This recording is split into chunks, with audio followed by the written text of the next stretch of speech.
New signs tonight of a war within President Trump's White House. An anonymous op-ed in the New York Times, written by a senior Trump official, offers a blistering look at how people inside the government are trying to protect the nation from the president. We believe our first duty is to this country, and the president continues to act in a manner that is detrimental to the health of our republic, the person writes. That is why many Trump appointees have vowed to do what we can to preserve our democratic institutions while thwarting Mr. Trump's more misguided impulses until he is out of office. An extraordinary claim, and tonight the president is blasting the newspaper. If the failing New York Times has an anonymous editorial, can you believe it? Anonymous, meaning gutless, a gutless editorial.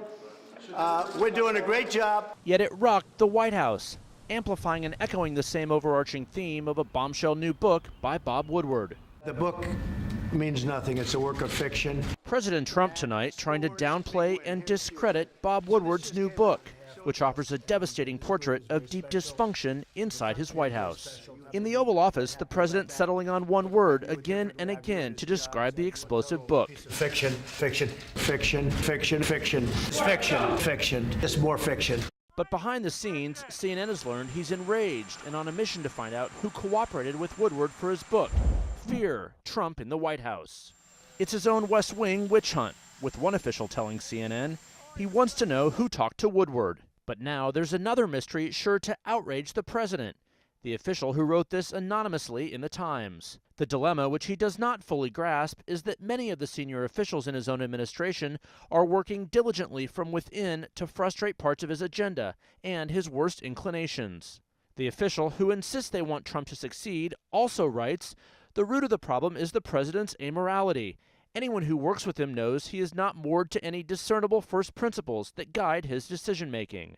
The legendary Washington Post journalist of Watergate fame defending his book in 5 simple words: "I stand by my reporting." In the president's first public comments about the book, he denied ever ordering or even considering the assassination of the Syrian leader, as Woodward reported. That was never even contemplated, nor would it be contemplated. Trump made clear he's trying to discredit Woodward, who he assailed on Twitter as a Dem operative. If you look back at Woodward's past, he had the same problem with other presidents. He likes to get publicity, sell some books. But the president once called Woodward great in 2013 after he wrote a book critical of the Obama administration. Then he came to Woodward's defense, tweeting, "Only the Obama White House can get away with attacking Bob Woodward."